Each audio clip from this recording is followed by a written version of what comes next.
All right, Jeffrey, this video is for you. I have your quad here, and I'm not 100% finished with it yet because you had asked me if you were gonna need to rebind, and I said no because I was like, I could just set it up without binding it to my radio, but I kind of want to because I really want to be able to test hover it at the very least, before I ship it back to you, just to make sure everything's okay.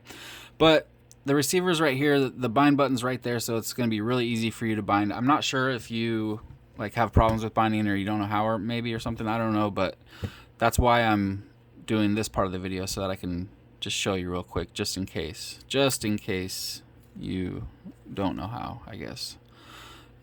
So you can see the bind button right there. Well, maybe not.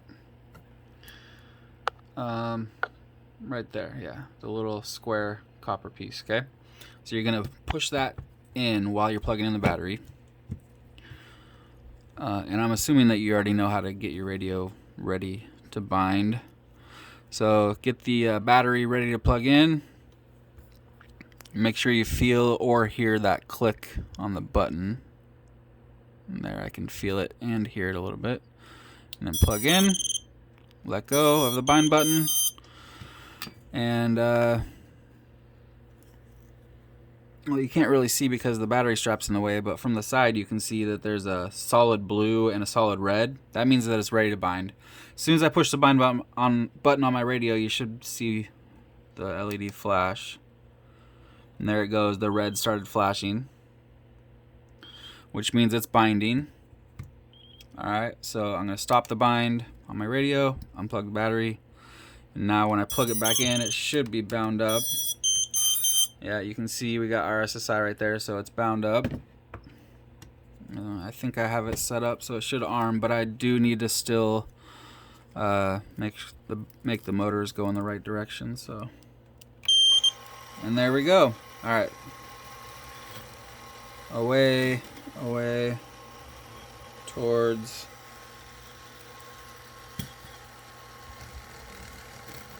And towards. All right, so I'm just going to make the motor spin the right way, and then I'll come back and we'll do a hover, and I'll get this thing shipped out to you. Oh, and by the way, what I did was, so this needed a whole new stack. Well, actually, it needed a new 4-in-1, but these are not only hard to come by in the US, the GEPRC stacks. You probably wouldn't even be able to find just a 4-in-1 for that stack. And besides that, I'm not a huge fan of GEPRC flight controllers or 4-in-1s, or their motors really for that matter, because they're not durable. That's the whole issue. They're good looking and everything, and they work, but they're not durable. They're just not durable. So you got a new stack in here, but we kept the same VTX. It's a good VTX, so I had to break the pins off of it and then just direct solder it. So you can see all the wires now. Before you had all plugs, but now everything, there's not one single thing that has a plug on it anymore. Everything is direct soldered. I direct soldered the camera. I gave you a new cap. I put a new cap in there, and I put a new buzzer, or not a new buzzer, but I wired it up all new and shit, and the LED that's in there. And I gave you some antenna tubes.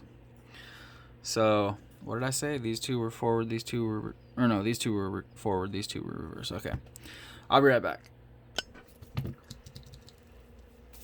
Okay. Hopefully I did that right. I was trying to remember which direction they were spinning when I checked them.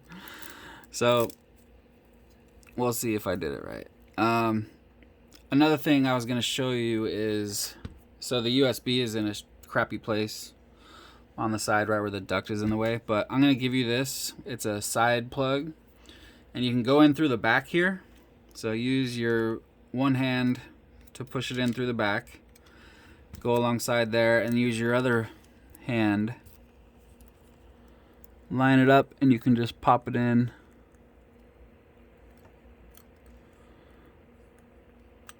Just like that.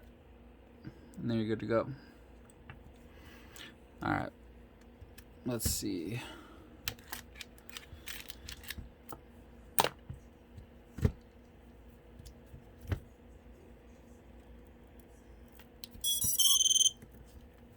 Telemetry recovered.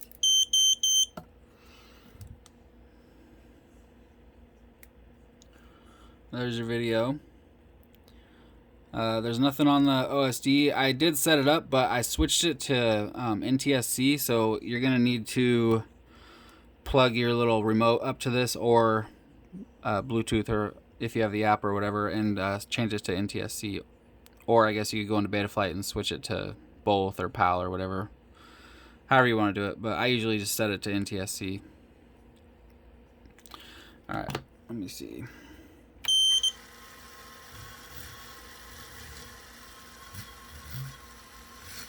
Yeah, I think we're good. Let's try a hover.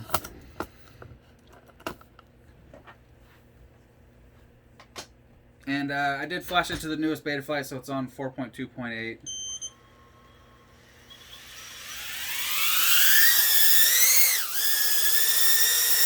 Flying super smooth. And now it's beeping because my battery's dead, of course. How could I possibly make a video with a full battery? Ever. In all my years. Alright, well, it looks good to go. Telemetry lost. So, hopefully you don't have a problem binding. Just make sure that you don't push the bind button after you plug the battery in, because then you're going to end up switching it to PPM, and then you're going to have all kinds of problems. Alright. And also, I did not set up the LED in Betaflight, so, but it is all hooked up in there. So all you have to do is go into Betaflight, go into the configuration tab, turn on the LED, save and reboot, then go to the LED tab and set them up how you want.